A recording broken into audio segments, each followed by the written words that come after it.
اللہ کو مطمئن کر دے گا تو خلافت ہے ورنہ ملوکیت ہے۔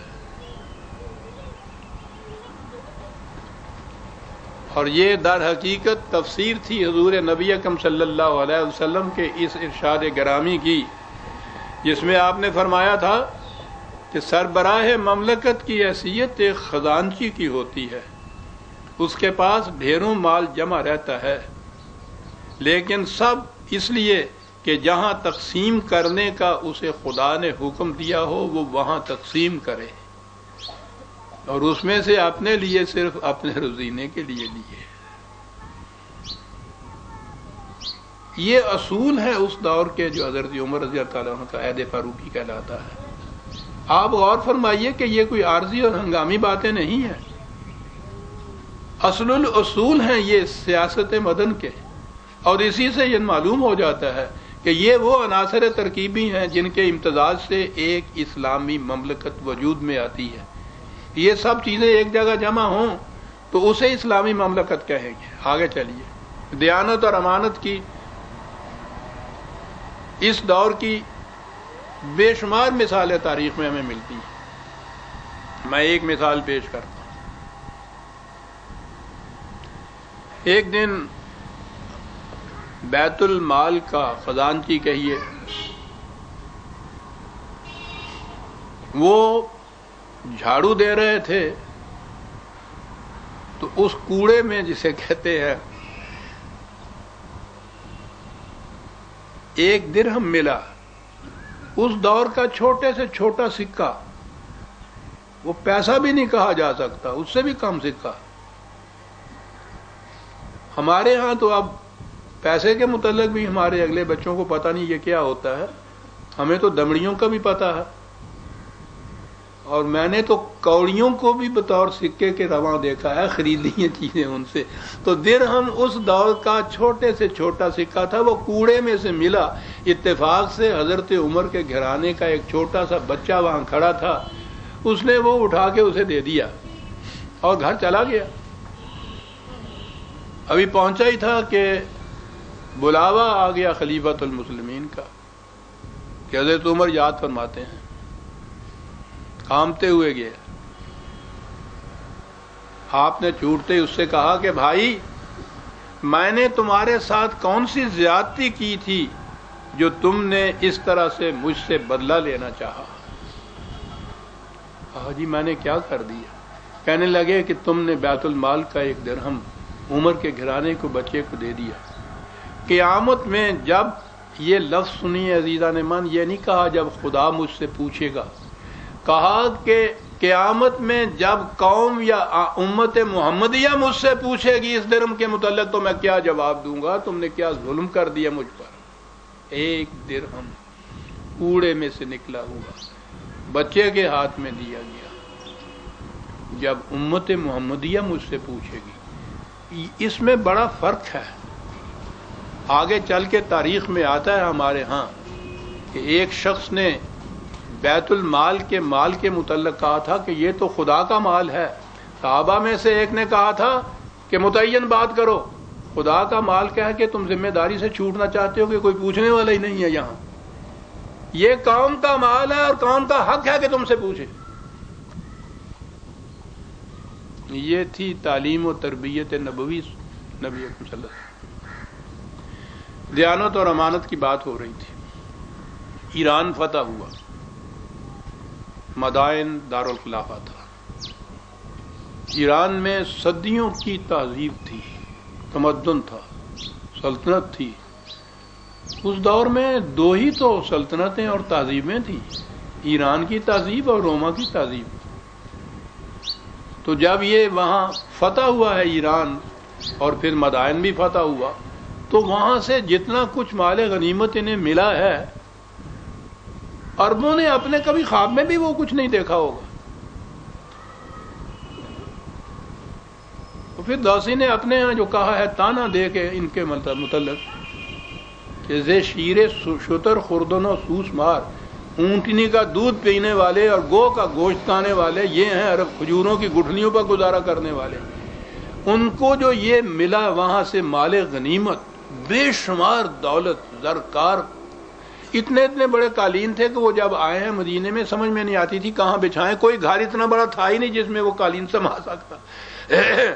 ڈھیروں کے ڈھیروں وہ سارے جتنے بھی تھے وہ تو مرکز میں بھیجنے تھے۔ حضرت سعد بن وقاص تھے، انہوں نے اس سب کو مرکز میں بھیج دیا، ساتھ ایک خط لکھا اور کہا یہ کہ آپ کو یہ مال غنیمت کا ڈھیر اور یہ نوادرات دیکھ کے بڑی خوشی ہوئی ہوگی، لیکن اس سے زیادہ خوشی اس خبر سے ہوگی جو میرے اس خط میں آپ کو ملے گی، اور وہ خبر یہ ہے کہ یہ مال ساری مملکت میں مختلف مقامات میں بکھرا پڑا تھا، آپ کے یہ سپاہی مختلف مقامات میں موجود تھے جہاں انہیں کوئی دیکھنے والا نہیں تھا، انہیں یہ سارا مال ملا، ان میں سے کسی نے ایک سوئی بھی اپنے لیے نہیں رکھی، سارے کا سارا آ کر مرکز میں ڈھیر کر دیا۔ کہا کہ عمر ہے نا یہ خبر ایسی کہ جس پر اس مال غنیمت کے مقابلے میں زیادہ خوشی ہو؟ آپ نے خط پڑھا، آنکھوں میں آنسو ڈبڈبائے اور کہا کہ اس قسم کی دیانت اور امانت کی مثال اور کہاں مل سکتی ہے؟ حضرت علی رضی اللہ تعالیٰ عنہ پاس کھڑے تھے، کہا عمر تمہیں معلوم ہے کہ یہ تمہارے سپاہی اس قدر امین اور دیانتدار کیوں ہیں؟ کہا فرمائیے۔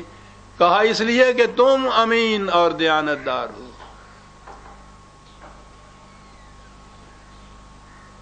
یہ سربراہ ہے کہ جس کا کردار ساری رعایا کے کردار میں جھلکتا ہے، جب حاکم بگڑتا ہے تو رعایا بھی بگڑ جاتی ہے، جب وہ سنورتا ہے تو رعایا بھی سنور جاتی ہے۔ تمہارے سپاہی اس لیے امین اور دیانتدار ہے کہ تم امین اور دیانتدار ہو۔ اقبال کا جو شعر میں نے پڑھا تھا اس کا پہلا مصرع تھا، کس دریں جا سائل و محروم نیست۔ اس مملکت میں کوئی محتاج نہیں ہوگا، کوئی بھوکا نہیں ہوگا، کوئی سائل نہیں ہوگا، کوئی مانگنے والا نہیں ہوگا، محتاج نہیں ہوگا۔ اور اس کی وجہ یہ کہ اس سلطنت کی، اس مملکت کی بنیادی ذمہ داری ہر فرد مملکت کی رزق کی ذمہ داری ہوتی ہے۔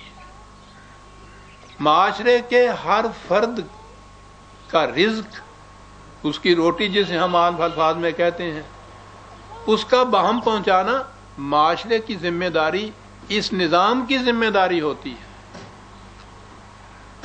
وہ یہ مینز آف لائیولیہڈ جو ہے، ذرائع جو ہے رزق کے، وہ تو خدا کے دیے ہوئے ہیں۔ زمین ہے، اس میں سے پیداوار ہوتی ہے، اسی میں سے معدنیات نکلتی ہیں، سورج کی روشنی، یہ ہوا، یہ پانی، یہ تو خدا کی طرف سے مفت ملا ہوا ہوتا ہے۔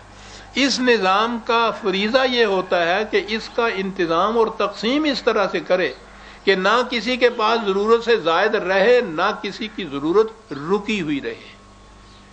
اسے نظام ربوبیت کہتے ہیں، اور یہ اس مملکت کا بنیادی فریضہ ہوتا ہے۔ وجہ جواز یہ ہوتی ہے اس کی، اگر یہ نہ ہو تو وہ مملکت اسلامی نہیں کہلا سکتی۔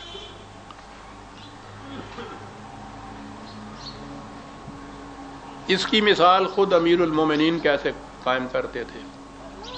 ایک دفعہ قحط پڑا، وہ قحط کے لیے مختلف قبائل جو تھے وہ مرکز مدینے کی طرف ہجوم کر کے آ گئے۔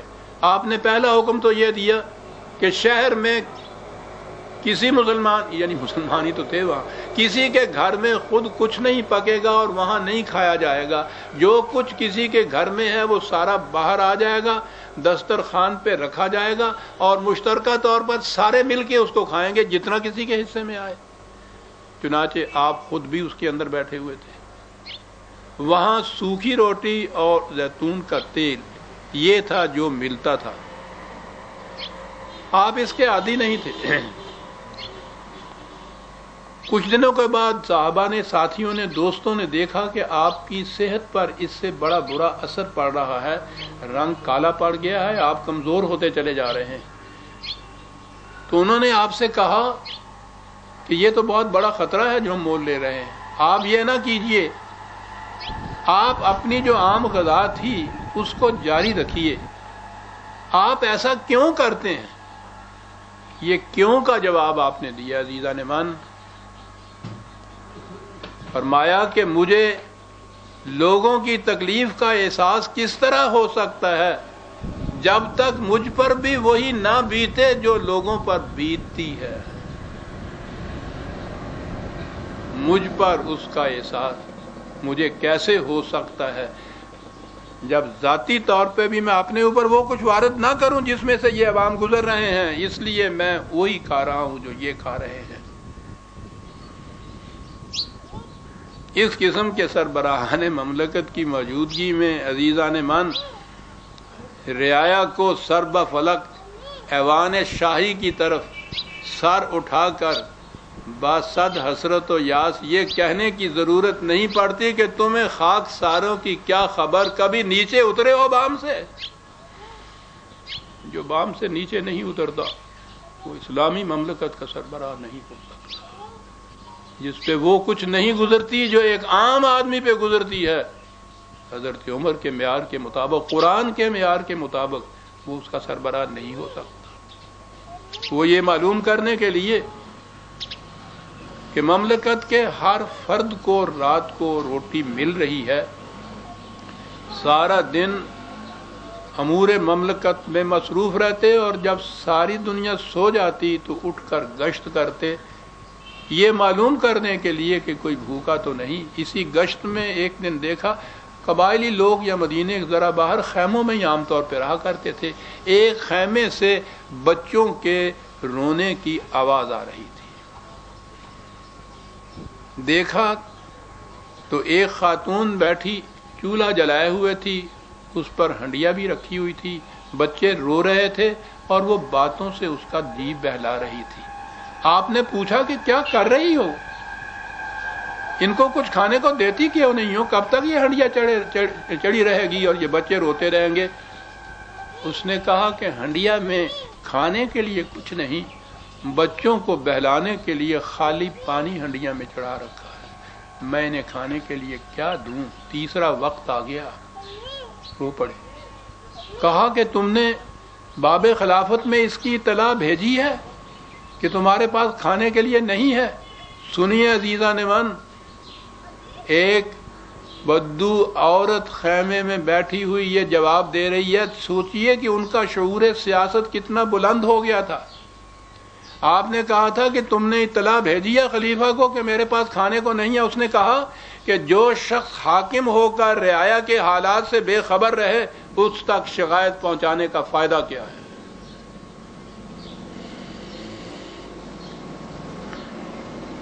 خاموشی سے پلٹ آئے، بیت المال سے آٹا، گھی، کھجوریں، ضروری چیزیں لی.